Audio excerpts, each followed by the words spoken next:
talk with where we left in the last class. We were finally discussing the self-sedimentation model, and today our aim will be to start with the further discussion of the self-sedimentation model, and then going to the deep marine environment, which includes the continental slope and continental rise and the abyssal plain. So this is today's discussion. I will try to complete the discussion today so that from tomorrow we can start the carbonate. Now, as I have discussed in the last class, and I had drawn a figure also, what are the major processes that operate in a shell, on a shell. You can see that you can have nebuloid flow, you can have the return flow, and there are supply from the estuarine setting, that also, all these in a block diagram I have discussed. Now, and I also discussed that one major structure of the shell, that is the hummocky cross stratification, and that also I have discussed. Now, today I will start my discussion that there can be two major types of self setting. One is the wave dominated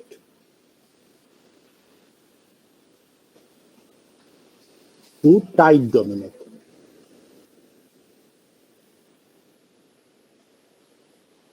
So there are two different shelf models. One is a wave dominated, another is a tide dominated shelf. Now, you will see, there are many places on the surface of the earth there where we get the relict sediment on the shell. What I say? The relict. What is relict sediment on a shell? What is relict sediment?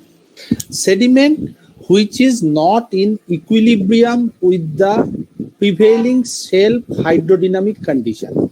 I repeat, any sediment which is not in equilibrium with the prevailing energy condition of the shell membrane. How does this form? That the sediment is not in equilibrium. Where from that has come? These sediments are basically the sediment which might have been deposited during the last sea level fall.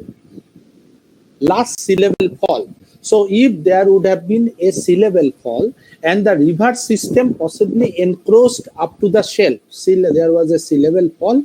So if I have this is a shell, and I suppose this is the sea level. The sea level has fallen up to this. You think of the last glacial maxima where the sea level possibly fallen up to 130 meters. Okay, so then your river system that encroach up to the shell, and it basically deposited its sediment onto the shell. Then you have a sea level rise. So you think of the Holocene sea level rise after the last glacial maxima. Then what will happen? The sediment what was deposited during the sea level fall by the river system onto the shelf, that will not be in equilibrium with the present bathymetry of the shelf. So the sea level further has raised, and this sediment is not in the consonance with the rise of the sea level. So you may get that kind of sediment still remaining onto the shell. This kind of sediment is called the relic sediment onto the shell, which is not in equilibrium. Am I clear? Is it clear to you what I am saying? Yes, sir. Okay. So those are the sediment which is not in the equilibrium of the present hydrodynamic condition. That is called the relic sediment. Now, this kind of relic sediment that get reworked by the shelf sedimentation process, such as the wave or tide, they may rework that and form the different kind of shelf sand body which may be present in that. Now, first we start with a wave dominated shell. Now, in a wave dominated shell, what is the major process? that, as we know, the fair weather wave normally is confined within the shore face. So normally the wave base of the fair weather wave, it doesn't exceed 20 to 25 meter. So that is the base of the shore face. So in that case, I should not expect much of the fair weather wave action into the shell, except some portion of the inner shell, which is the proximal shell, where during the lowering of the sea level, the base level may fall and I may have some amount of fair weather. But as such, if I consider the total shell, that the fair weather influence is very, very low. Now, what is the major influence of the wave dominated? The storm. Storm is one of the major factor which basically we get in the wave dominated shell. So the major factor that what are the major processes? Number one is storm. Number two is hemipelagic sedimentation. Hemipelagic sedimentation. What is hemipelagic sedimentation? It is nothing but the suspension fallout of the fine grained sediment, which is basically mud and shell. That will be the suspension settlement, or you may get some amount of nepheloid flow, that is the fine grained sediment, which basically, so all these, they are the basic product of the now first the product of the storm, as I discussed earlier, that is HCS. Now if I further grow into this, what is HCS? Is a product of combined flow. Combined flow. I discussed last class also. It is a 3-layer flow and a combined flow. So what is a combined flow? A combined flow has both current and wave component. Current and wave component. Both current and wave component. Now, what the current component does, because I have told you in the last class also, the HCS, the Hamoki cross stratification, is one such Hamoki cross stratification or Soeli cross stratification, SCS. Both. They are such a structure which basically involves both erosion and deposition. There is no other structure in the normal environment which one structure that shows both erosion and deposition. Either you have a depositional structure or you have a erosional structure. But hammock and soil is that kind of structure which shows both erosion and deposition. Now, how we interpret that? The current component of the flow, that is basically responsible for the eroding and taking the sediment in suspension, and the wave component is basically responsible for the deposition. So the current is responsible for the taking the sediment from the substrate into the flow, and that flow basically the wave component that is responsible for the deposition, which is causing the Hamoki cross stratification. So as I had drawn also the kind of the hammock that we normally get. So if I have, it is a 3-dimensional structure which is a qua versal. Any hammock which has a qua versal dip. Qua versal dip. Now, what does it mean? That you have this and then you have this kind of a thing.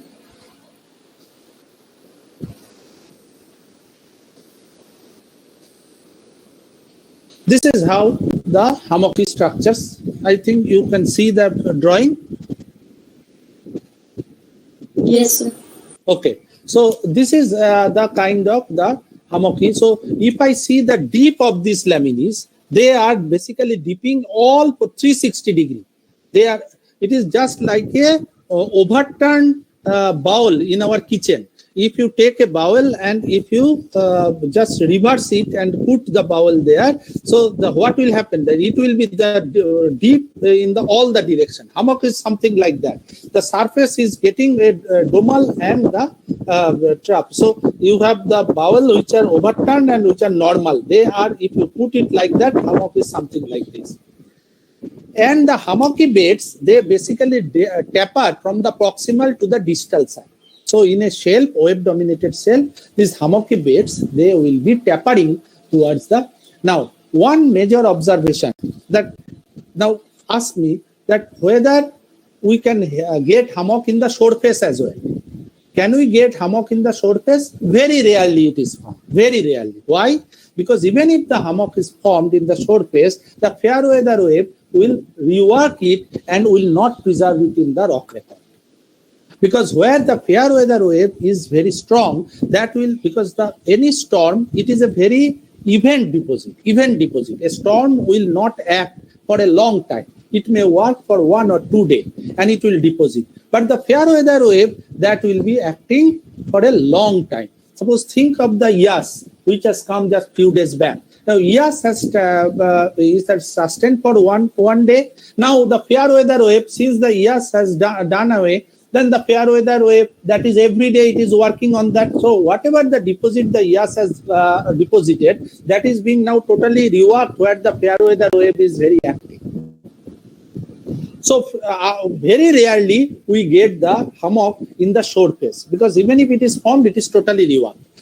Where where I will expect the preservation of the hammock, where the fair weather wave will not be reworking it much, and that is the shelf area.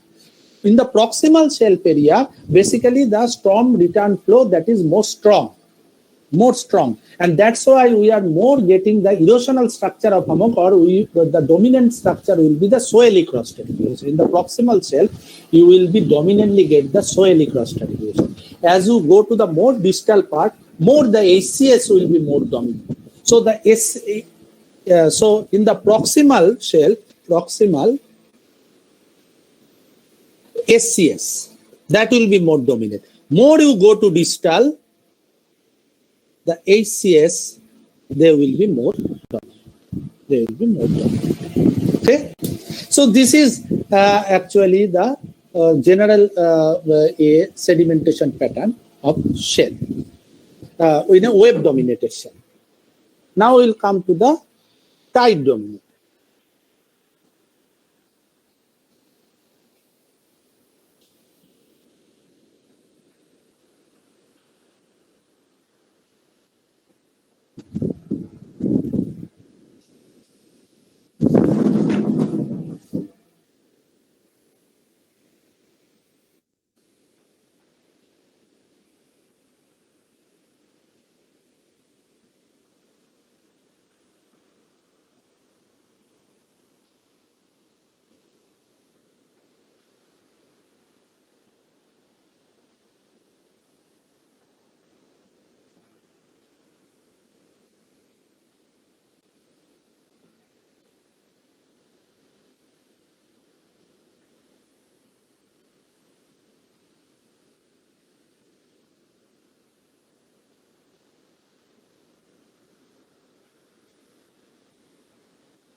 Once you draw the figure, please let me know.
Sir ये gravel की बात क्या लिखा है?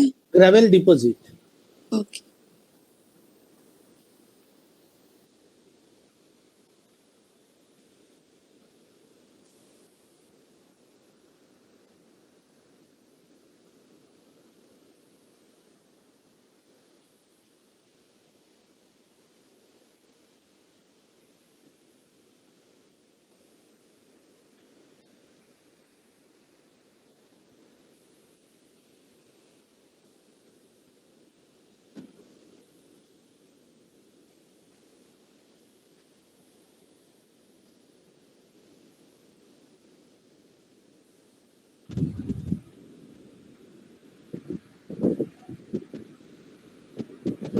So 50 centimetre पर second के Google में क्या है?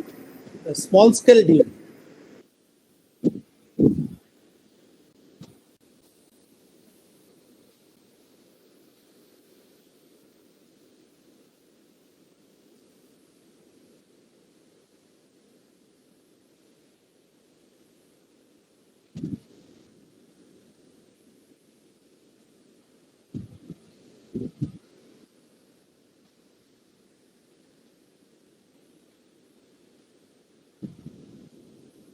आंसर उसके ऊपर curve Christian bed form, what is that? Carp crested bed form. Carp crested bed form. That is basically large scale linguade or lunate bar. Large scale linguade or lunate bar.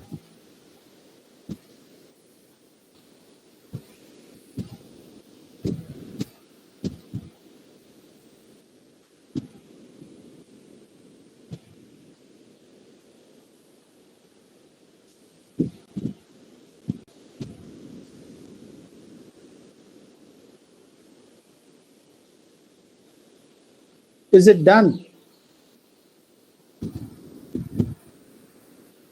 Yes. Okay. Okay. So this is a general tide dominated shelf model. Now, as you know, the shelf water depth, it varies from 20-25 meter to 130-140 meter.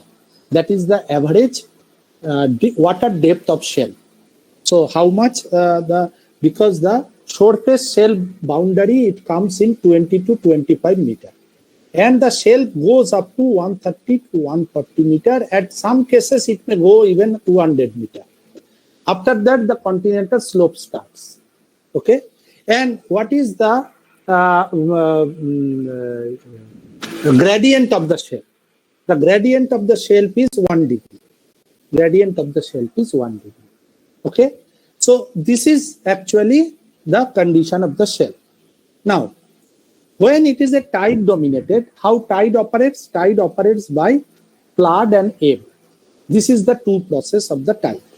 So wherever the tidal current, the both flood and ebb, they will be of same strength. If the flood and wave are of same strength, then the tidal bed forms will be symmetrical.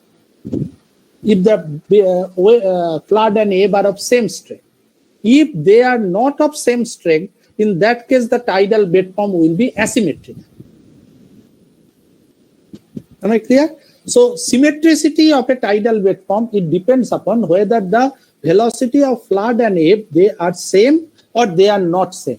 So, depending on that, you have the different geometry of the tidal bed form.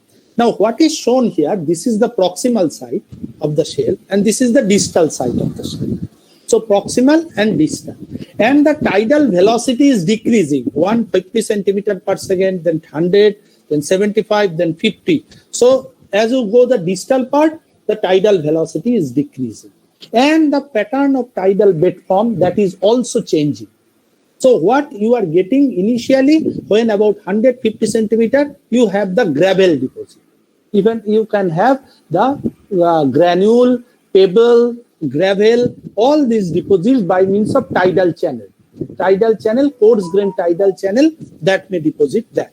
Then the sediment, then the tidal velocity is 100 centimeters. So what it will do, the all relic sediment that might have been present there, and some sediment which is brought by the tide, that will rework the relic sediment and form large scale ridges.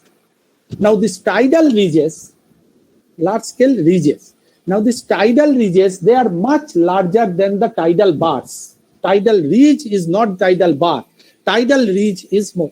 A tidal ridge, it may be 10 meter in length, and it may be the general height of a tidal ridge.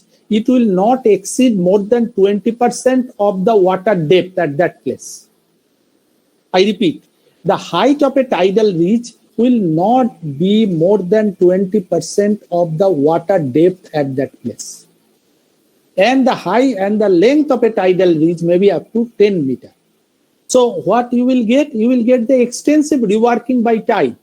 So all the signatures, the herringbone cross stratification, the flesher bedding, the reactivation surface, everything, all the signatures of the tide that you may get in these, because they are heavily reworked and they are elongated perpendicular to the shoreline. You can see, because tidal current operates perpendicular to the shoreline. The flood and ebb both operates perpendicular to the shoreline. And that's why the ridges are also aligned perpendicular to the shoreline. And you get these ridges. After this, the tidal flow velocity further decreases and you start getting the bars. Initially, you get the curve-crested bars and then the straight-crested bar. So curve-crested, because the velocity further decreases and you get the straight-crested bar. So large-scale curve and straight-crested bar, that you will be getting with decreasing velocity of the tidal current. And as the current further decreases, that the dimension of the bar, dimension of the dune, tidal bar, that the dimension decreases. So the larger and larger dunes and bars which I am getting here I am getting the smaller scale dunes which further decrease in the bed form, and you get the ripple patch. When the velocity it becomes about 50 centimeters. So the range of tidal velocity that I get in a shelf, that varies from 50 centimeter to 150 centimeter. So accordingly, the product of the tide, that will also vary because of the velocity of the tidal current. So tidal current from 150 centimeter, its product will not be same when the tidal current of 50 centimeter per second. and the tidal current 50 centimeter, it is creating the ripple patch, and then you can see the gravel deposit. See, it gives way to the tidal ridges, then the tidal bars and tidal dunes, large scale, smaller scale tidal dunes, then the ripple patch. This is a typical signature of the different scale and different extent of the tidal bed form, which I may get during the in a tidal shell. Is it clear, or any question you may ask?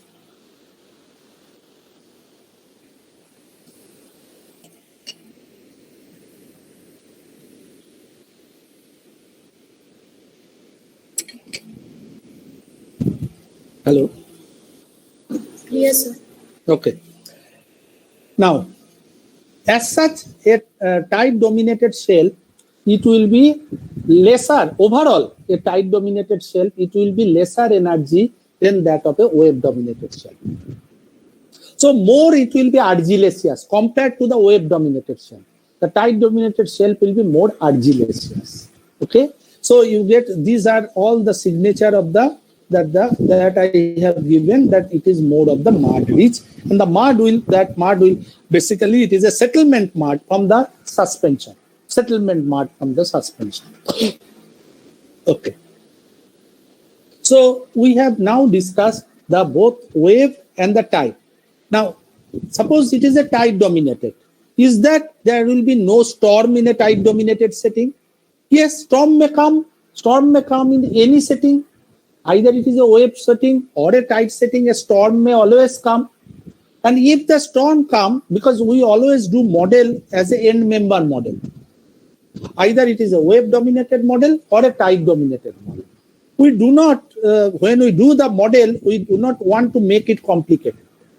But the reality is that nature doesn't believe in that our model.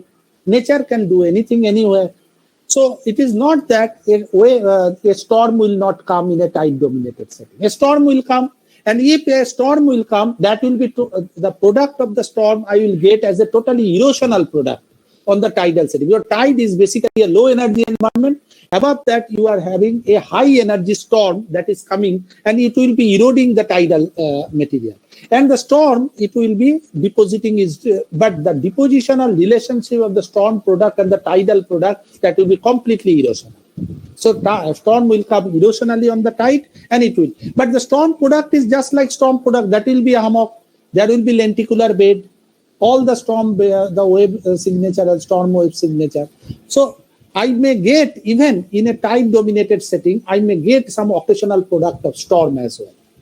I must get a occasional product of storm. And there are signatures, there are records people have documented from different parts of the world, that even in a tide dominated setting, the storms are coming. And when the storms are coming, how we recognize the product of the storm? It is the typical product of the storm, that is the lenticular bed, hummocky cross stratification. Now, one thing I just forgot to mention, in all the hummock and swell cross stratification, what will be the grain size? Grain size will be always fine sand. This is very, very typical of hummock. I will not get a coarse granular, coarse sandy, gravelly, or muddy. No, there is no other grain size that can form a hummock. Hummock formation is very, very choosy, and the grain size is typically a coarse sill to fine sand. That grain size only form the hummock, because as I said, hummock is the combined flow, and the sediment which is kept in suspension, that is the coarse sill to fine sand. So no, hummock has a very, very typical grain size, and that grain size I will get in the hummock. Okay.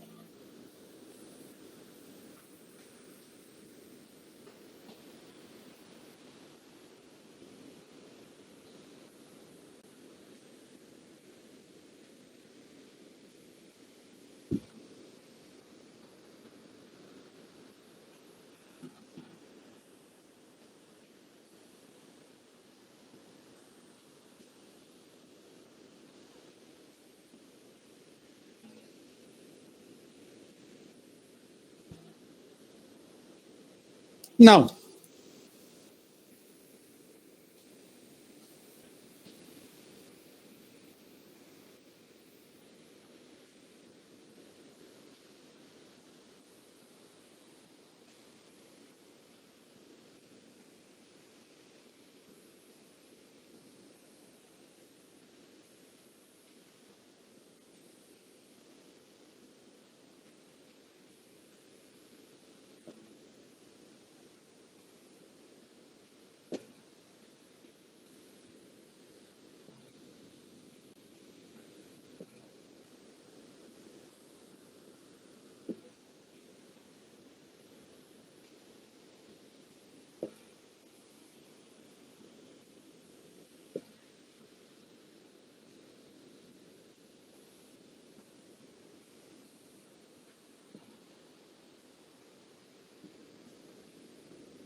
Now, after the shelf, we get the continental slope.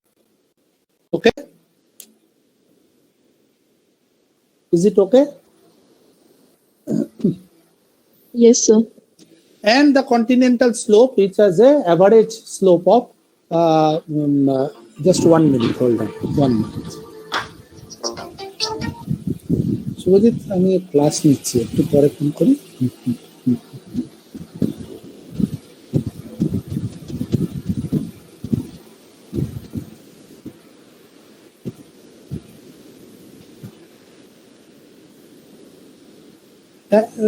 The continental slope. Now, continental slope, it actually starts at around, it varies from different coastline depending on the gradient of the coastline. In most of the cases, it basically starts about 130 to 140 meter water depth. In some cases, it may start even up to 200 meter of water.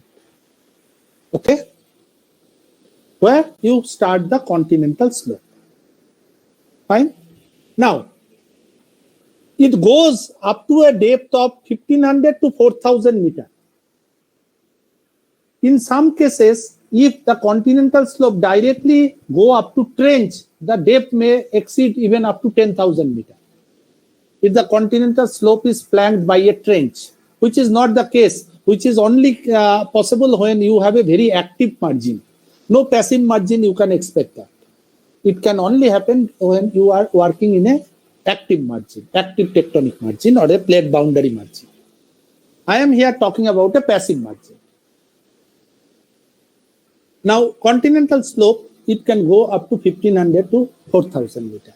And then you have a continental rise where the slope become 0.05 to 0.6 degree. That is the slope of the continental rise. Now, what is a continental rise? That we will be discussing. How a continental rise forms, that also we will be discussing. And then finally, the abyssal plane, which is about 0.05 degree. That is the very low gradient, the abyssal plane. Now, what are the processes that operate? So, beyond the shelf, now up to shelf we have discussed. This is the coastal plane. This side is coastal plane. So up to this we have discussed. Now we will be discussing this part. That the continental slope, the continental rise and abyssal. Now, what are the processes that we get in the deep marine system? Let us see what are the processes we get in a what processes operate in a deep marine system.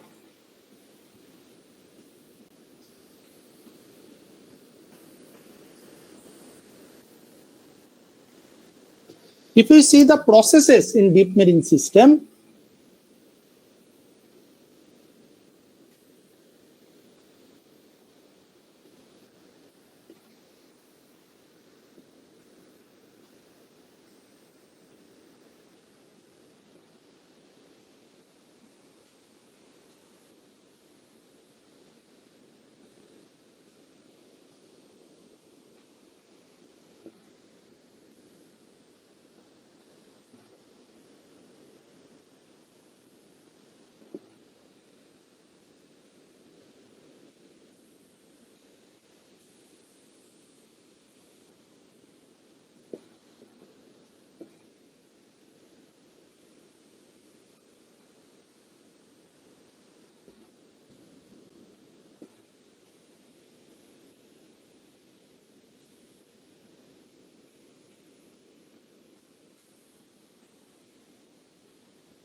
First draw it and then I am discussing.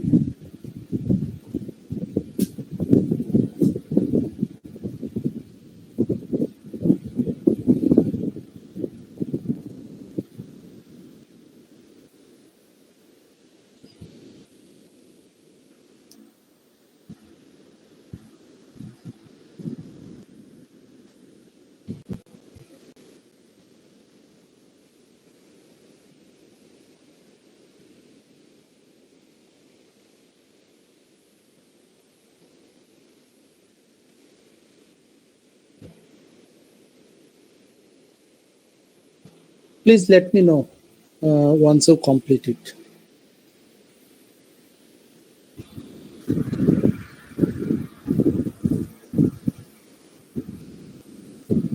So what is written below the slump? Olistolith. Olistolith. Olistolith. I will describe what it is. So the last one is not visible. Organic settlement.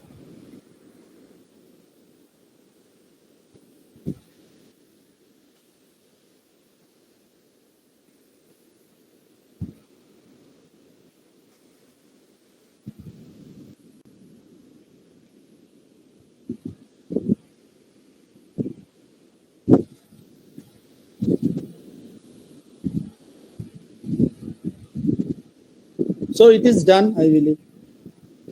Yes, sir. Yes, sir. Okay. So here I have actually jotted down the different processes that operate and what will be the products of those. I will further draw the diagram and tell you. Now, suspension settlement, nepheloid settlement from suspension, all these are always there. Always there. Now, there are some processes which are very specific to the continental slope. These processes are slide, slump. These are very common. You get the canyons that are formed on the continental slope. You get the slump scar that is formed on the continental slope because it is a high gradient surface. And this high gradient surface, particularly during the low sea level, continental slope sedimentation, active sedimentation is not very high during the high sea level. During high sea level, they are under deep water and not very active. But during the low sea level, when the river system encroaches more onto the ocean side, the continental slope becomes an active depositional and the erosional side. So the continental slope sedimentation is always a more when the sea level is low.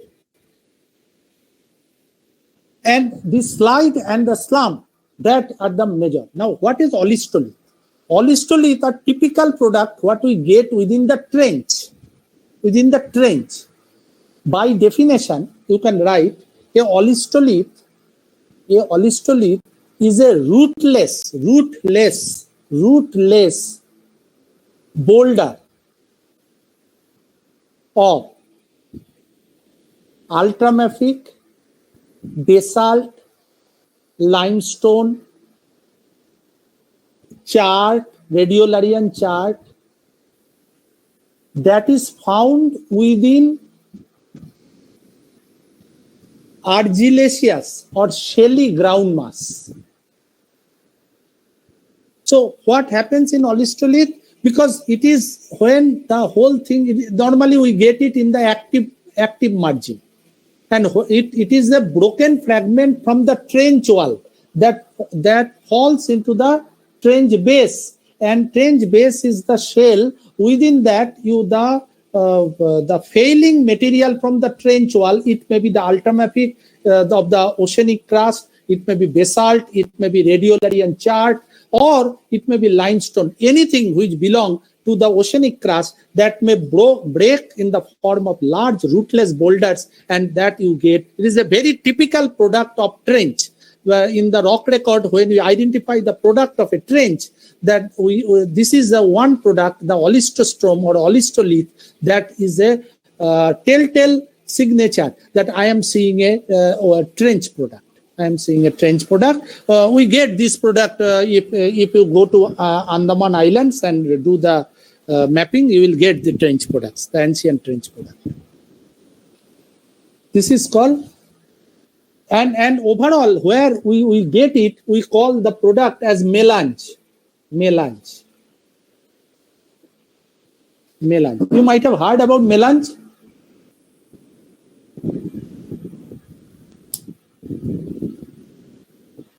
Have you heard about melange? No, sir. Melange is the typical product of trench. So by the name melange, you actually get the product as rootless boulders of ultramafics, basalt, chart, then limestone, set in argillaceous matrix.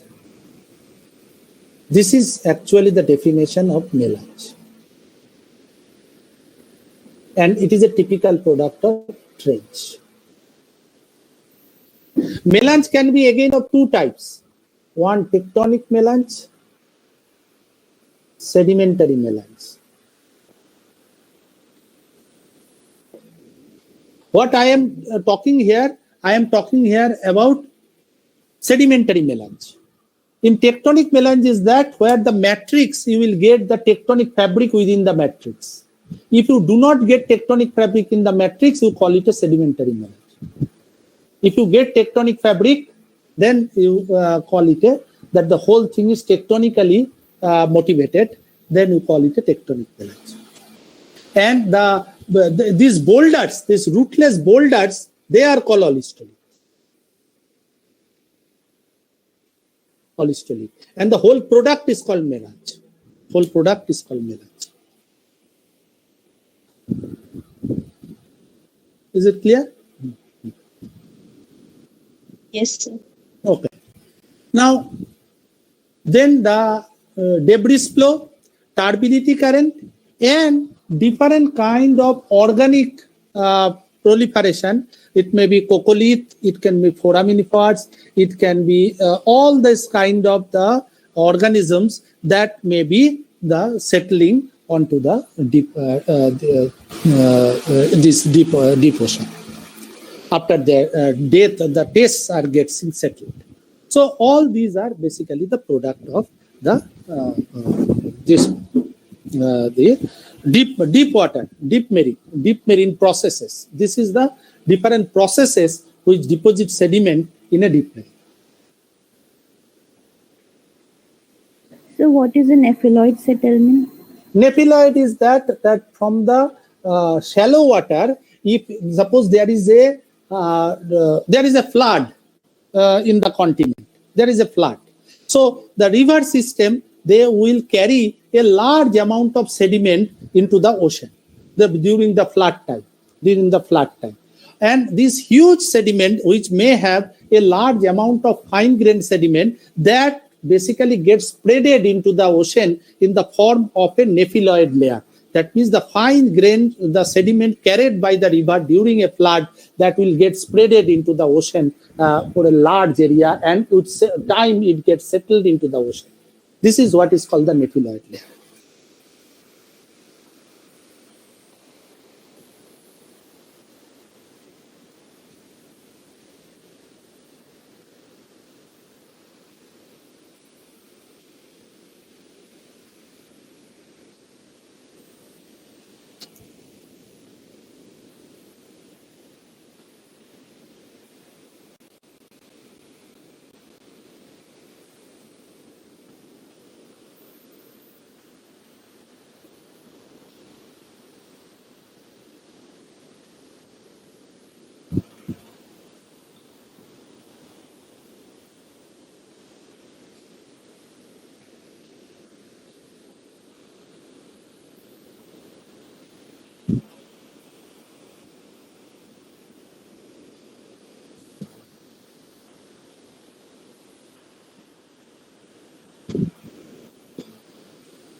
Can you see that total figure? Hello? Yes, sir. Okay. Please draw it and then let me know.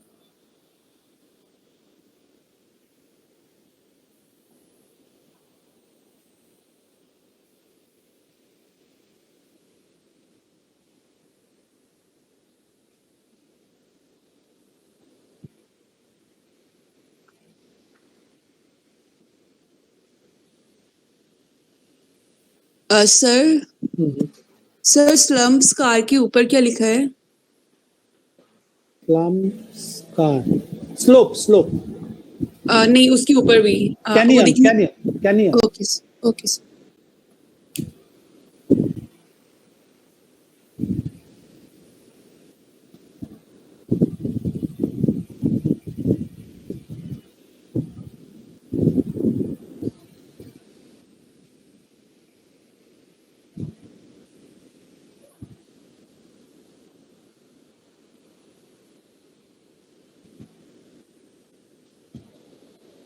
Sir वो ridges के ऊपर भी नहीं दिख रहा. Self ridges.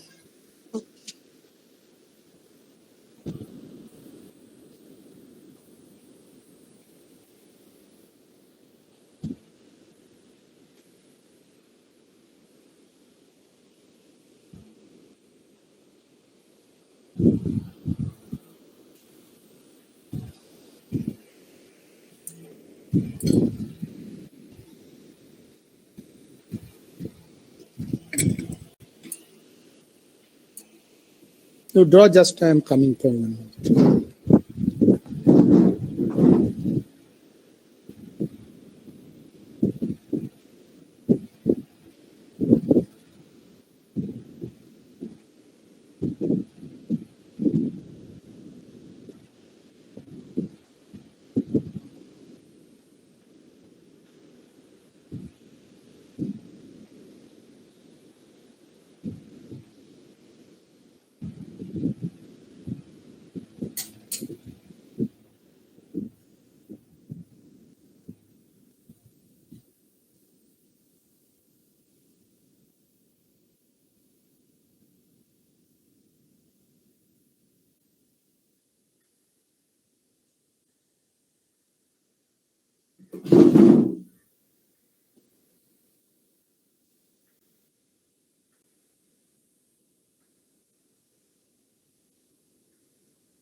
चलिए ये झाड़ू दे दिया इसमें.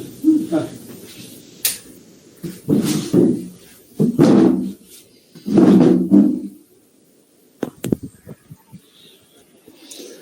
Is it done? Yes, sir. Okay. So here what I am already the shelf part I have discussed. I am not repeating it. You have the shelf ridges and all these things. Now after the shelf, we are getting the continental slope, and I have already discussed the maximum sedimentation in the slope. The processes. What are the processes? Continental slope actually a failure process. Either it is failing by means of slump or it is failing in the form of canyon. So it may also form in the form of slide. You can have some slides also. There can be slide scar also. Now, this failure is always provoked when the sea level is low. When there is a low stand of sea level, then these processes are always provoked. This I have already discussed. Now this canyon.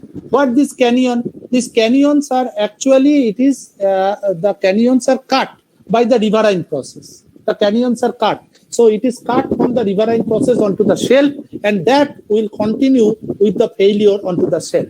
So it is all when the sea level is at the low stand. Now the slope, the slump that is very common, because the slump is already a slope failure. What is a slump? What is the difference between a slide and a slump? A slide will not cause any deformation within the dislocated body, whereas a slump will always have a deformation within the dislocated body. So in the case of a slide, no deformation in dislocated body. And in slump, deformation, there will be deformation in dislocated body. So if I have a slide, so if this is the body which has been slided and it is here, so it will be remaining just like that. But if I have this is a slide. But if I have a slump, now this body is slumped, so now this body will be slumped and it will be deformed. This is slump. You can see the figure what I have drawn. No, sir. Huh? The slump is It is not not visible. completely visible. अभी दिखाई दे रहा है? Yes, sir. Yes. So what I intend to say, I possibly have discussed earlier also. A slide, there will be no deformation in the dislocated body. A slump, there will be deformation in the dislocated body. This is the fundamental difference between a slide and the slump. Now, a slump scar that will form, and where the material will go? Material will be deposited at the base of slope. A canyon that will be basically occupied by a channel. A canyon will be occupied by a channel, and then the material which it will be bringing, where it will be deposited? At the base of slope. So what is a continental rise? All this material that is deposited in the base of slope that causes a high at the base of slope, that is called the continental rise. So this is what we refer to as the continental rise, that the base of slope deposit. And all the deposits that is basically coming because of the lowering of the sea level and all the erosional process that will operate onto the slope, and the slope failure, the different mechanism of the slope failure, that is basically causes the material to be deposited at the base of slope, either as a submarine fan or as a slump scar deposit or as a landslide deposit. All these deposits at the base of slope that basically causes the formation of a continental rise. Okay, is it clear? Yes, sir. Right. Fine. Now we will be going to the submarine fan model. So that is my last topic of discussion in the plastic, that is the model of submarine fan. Because abyssal plane I will not discuss, because abyssal plane is only the deposit of the suspension fallout, the hemipelagic deposit, the nepheloid deposit, and the organic. So that is abyssal plane is actually the is a muddy sediment. It is a mud. Now all these knowledge is that I am discussing today. How is the slope, continental slope? How is the base of the slope? What are the processes that is operating? How people came to know it? How people came to know it? All this knowledge that came because of two major operations, geological operations. One is called DSDP, another is called ODP. DSDP is deep sea drilling project. Deep sea drilling project. ODP is ocean drilling project. Now DSDP that basically started in 1968 and ODP started in 1984. These are the major the deep sea drilling projects that has been taken, and the Pioneer Institute which was involved in is, that is the Scripps on SCRIPPS, Scripps Institute of Oceanography. Scripps Institute of Oceanography in US. They are the pioneer, and they started this with the active support of US government, and because it requires huge funding, and that funding, because of the US government, they have given a huge funding, and because this is very important to know, because these are the environments which are the active provider of oil and gas, and oil company has a huge interest. And during that time, of course, now the pollution and the all these the renewable energy and all these things have come. I am not coming into that. But during that time in 1960s, there was a huge concern about the fuel requirement of the world. And that's why the huge pumping of the money from the different governments and the DSDP and ODP that was started. And by that processes, DSDP and ODP, we came to know the different processes, different agencies that basically operate in the deep sea. Fine? Okay. Now, after this, I will be discussing the submarine family.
You can see the figure.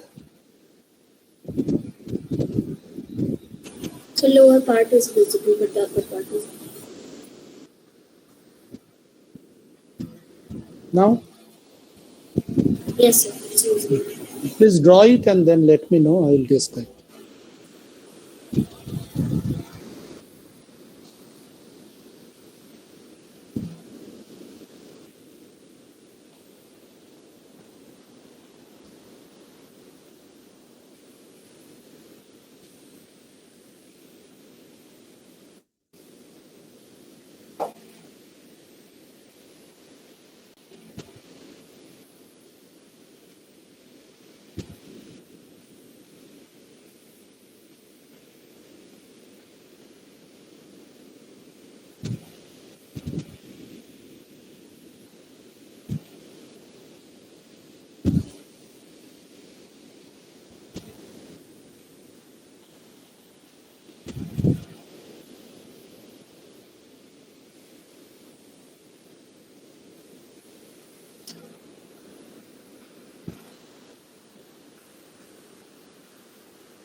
So what is written at the top? Slight, disturbed bed, deformed bed. Disturbed bed and deformed bed.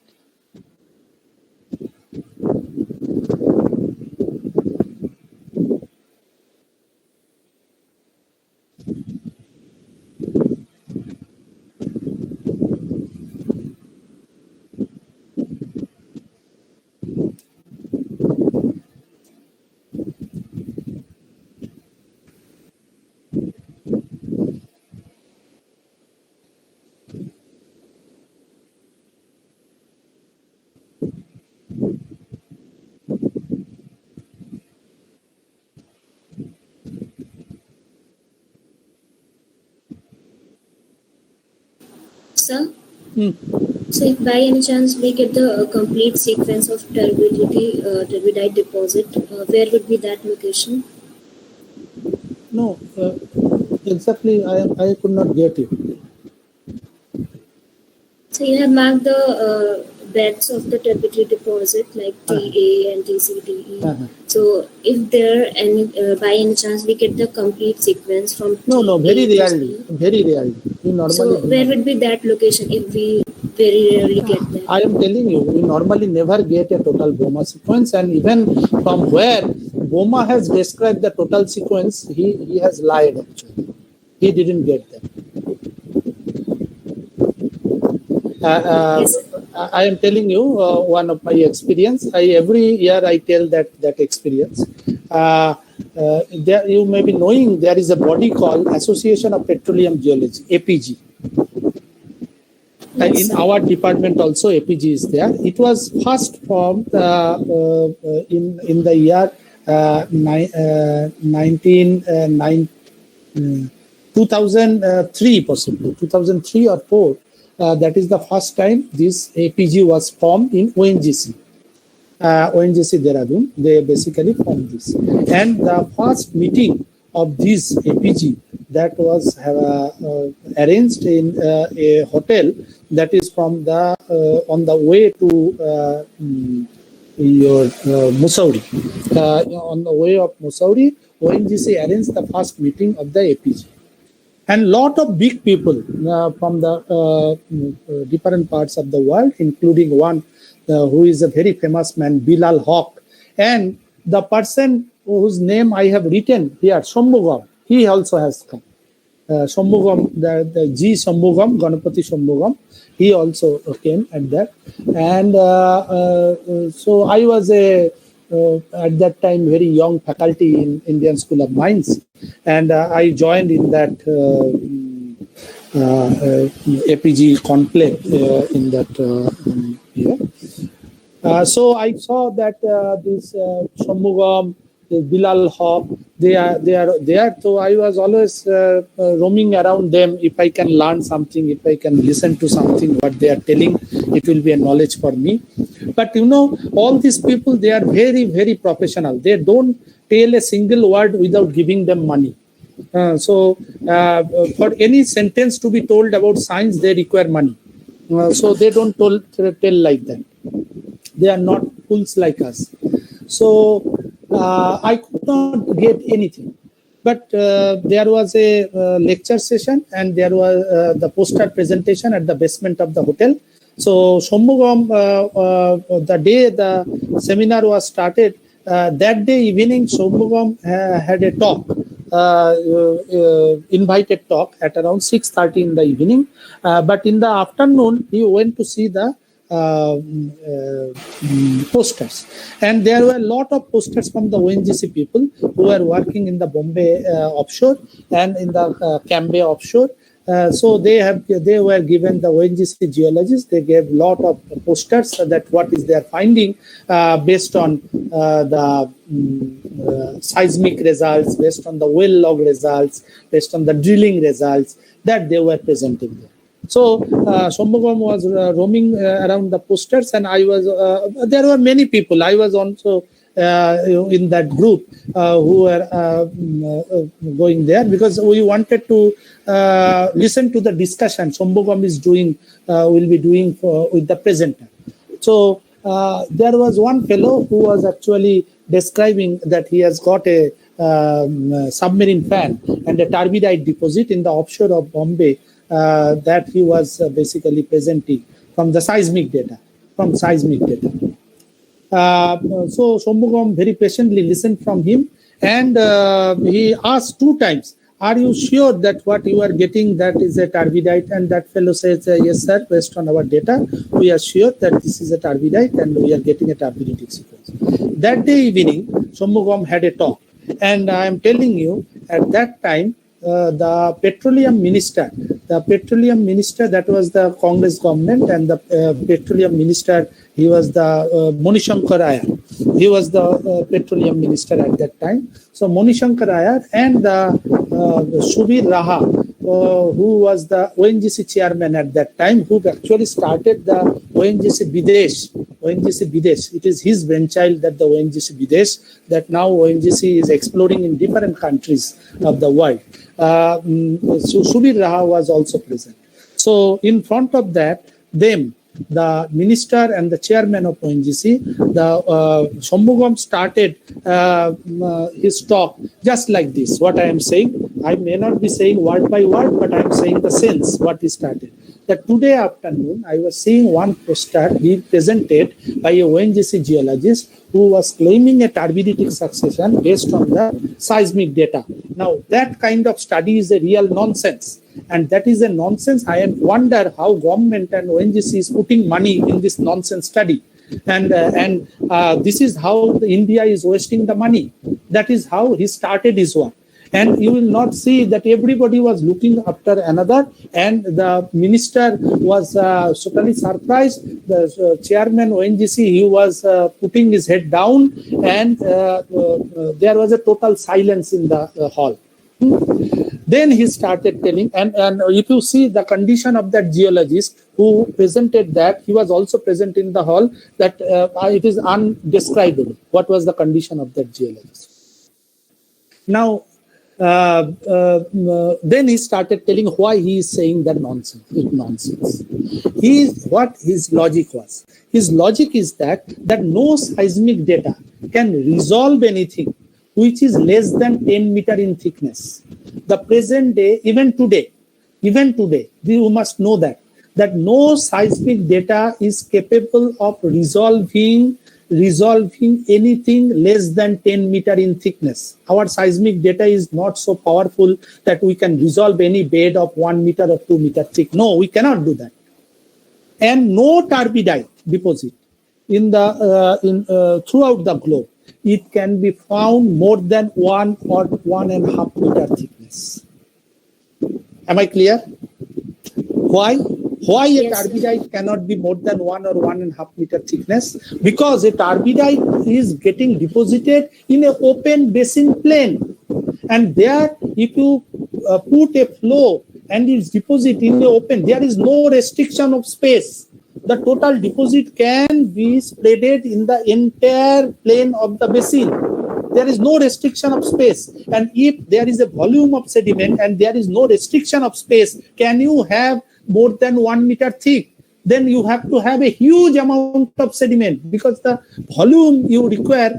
That's why no turbidite is more than 1 meter thick, because there is no restriction of space. And then if you increase the height, what is the volume of sediment you require for that? You cannot have.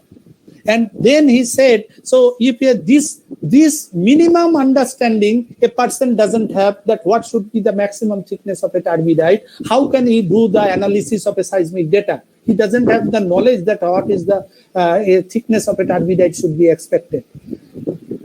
I am telling all of you that this is a very, very simple knowledge, but this simple knowledge is a very big knowledge. Very big knowledge before you go for any kind of analysis, that what is the maximum thickness of a body I can expect. Am I clear what I am saying? Yes, sir. So now the Shanmugam started giving his talk, and his entire talk was on turbidite. He then started showing all the photographs that Arnold Boma, he basically described in his original figure. He, on one side, he kept the photograph of Arnold Boma from his publication, and on the other side, he was showing in the field how that thing is looking like. He was presenting that side by side. See, this is how Arnold Boma has presented this, and this is in the field. See how he lied, how he said that he has got it. He has not got it, but he lied. Now, this is Arnold Boma has presented. This is in field. I have photographed that same section. See what is happening here. See. Now, this is the problem. This is the problem that you will see in all the textbooks. This is the Boma model. And they erected this, that there will be TA, TB, TC, TD, TE. So TA to E is the Boma model. I am telling you that in nature, you will never get all the subdivisions of any turbidite in any particular area. You will never get. In my 30 years of roaming in the field, I have never get that any turbidite bed which is showing all the subdivisions of the bed. Never. But Boma showed that I have got this subdivision in one bed, which is a completely lie.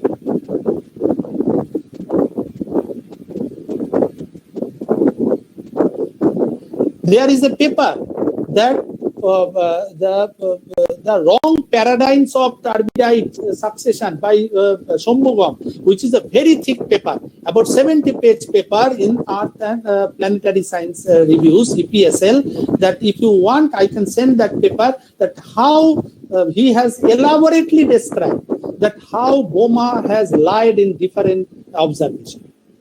I am not saying that Boma was wrong. Boma may be right in his modeling, but the way he described the whole thing, that he has got that is wrong. Why he did that? He did that because unless he had described that in that way, people would not have accepted that. So he had to fix all the cubes in the box. So he fitted the cubes nicely in the box to present it in a good packaging to the world. Ideally, in nature, it is not like that much good package. His model may be okay, but his presentation was wrong. Now, this story I always say to the students, because it is my life's experience, I share with the students to understand that, try to understand the process. Anyway, I have spent a lot of time in this. Now, what we are seeing in this figure, that from the proximal to the distal part, now the feeder and the canyon, that is basically we are talking about the slope part and the feeder part, which is basically supply. In the last figure, the block I have shown where the submarine fan will be deposited.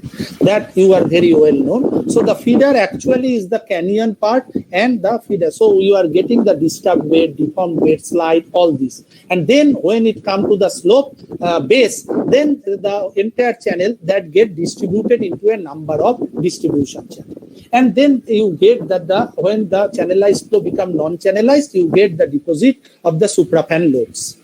Now, what are suprafan lobes? Suprafan lobes are actually the amalgamated thick succession of turbidite succession, which we earlier referred to as the fleece deposit. Now, is the sand shell, sand shell, sand shell, sand shell, and the sands, they are actually the turbidite deposits, and they are of large lateral extent. So you can have the tabular beds which are of large lateral extent. Now, from the proximal to the distal part, what is the history? It is the history of evolution of the mass flow.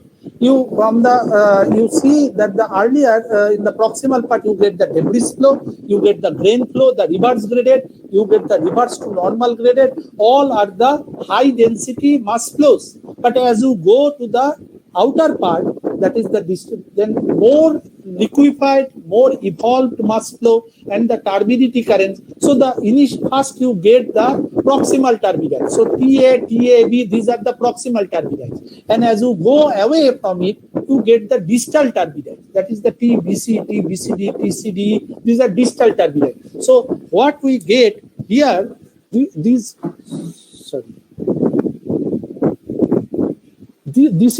is all high density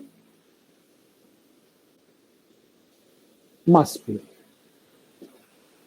This portion, this is the proximal turbidite.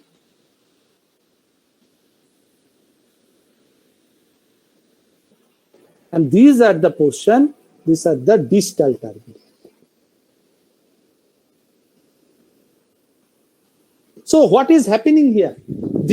What is happening is the total evolution of mass flow as it is mixing with the basin water and completely getting more and more liquefied and more evolved. Now this is a typical model. This is a typical model that is for a siliciclastic, I repeat, siliciclastic submarine fan with a point source. Model of a siliciclastic submarine fan with point source. And this model was presented by two persons, that is Shanmugam and Moela, in the year 1971. So this, we are very proud that to propose this model, a person of Indian origin, he is involved. He is a national professor in US. Shanmugam is involved. So they basically presented this first model, that what would be the depositional model of a submarine fan. Okay, and what kind of phases I should expect. Now, a fan may be, the supply may be sand rich, supply may be mud rich. If it is sand rich and if it is mud rich, what will be the difference? In case of the supply is more sandy or the supply is more muddy. So the basic difference will be that if I have a supply which is sandy, the fan will be deposited very close to the slope break. If the supply is muddy, the fan will be detached from the slope break and it will be formed away from the slope break, that is muddy. Okay, so sandy, if the supply, then the fan will be more attached to the slope break, whereas the muddy fan will be more detached from the slope break. More detached from the slope break. That is because in case of a muddy, there will be more efficiency of the flow and you get the detached nature of it. Now, this is a model for a point source. A fan can be of line source also. what is the, and which is very common when you have a carbonate margin, when you have a carbonate shoal line, then also we get the submarine fan. But in that case, that what will happen, that you have a number of fan, you have a line source. In that case, this simple model may not be valid, because one fan may be overlapped by the other fan, and that may totally disturb the simple phasis model what I have drawn. Simple phasis model may be disturbed because of the overlapping of the one fan by the other fan in a line source.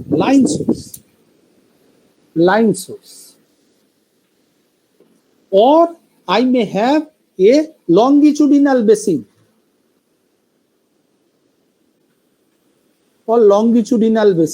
So there is a supply of fan, and there is a supply of fan from the both sides. And then there is a general slope of the basin. In that case, this happens in the four arcs, that there are two sides of the slope, and the fans are supplied from both the slope, and the basin has a general slope. So what will happen, that your fan is deposited here, and then the entire flow, the total fans, they will start flowing on this side, the sediment. So in that case, this simple model may not be valid. So what I am trying to say, that this simple model is only valid in a passive margin setting and a stable slope abyssal plane setting. If you have a line source or you have a longitudinal basin where you have the two kinds of slope and a general slope, there the simple model may not be valid.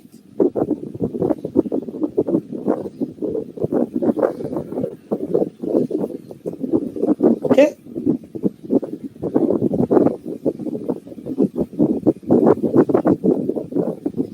Is it okay? Yes, sir. Okay. Now I will end my discussion with a prograding fan. What kind of succession I expect in a prograding fan?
This is a succession of a prograding fan.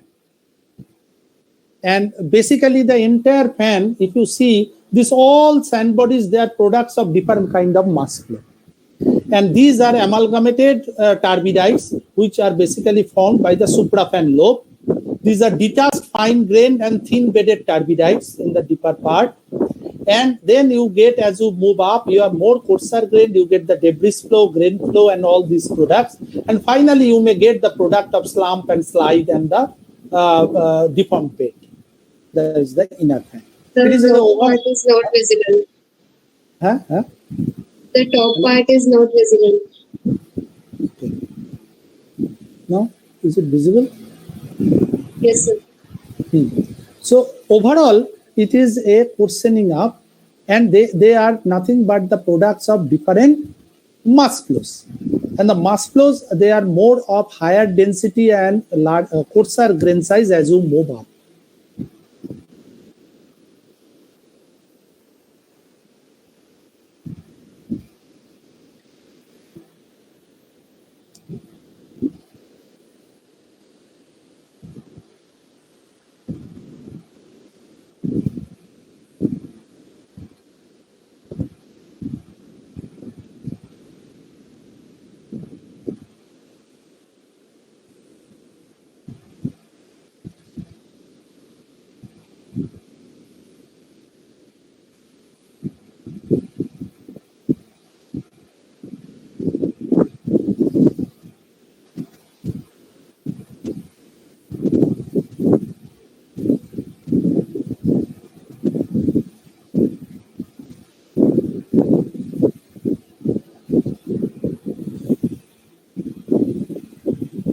Is it done?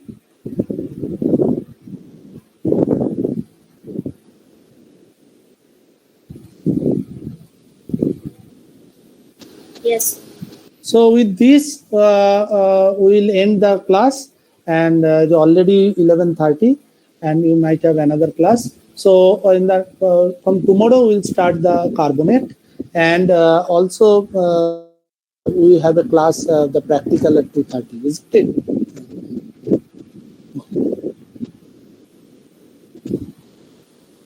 Okay. Yes, sir. Okay. Or any question, anytime, in future classes also you can ask.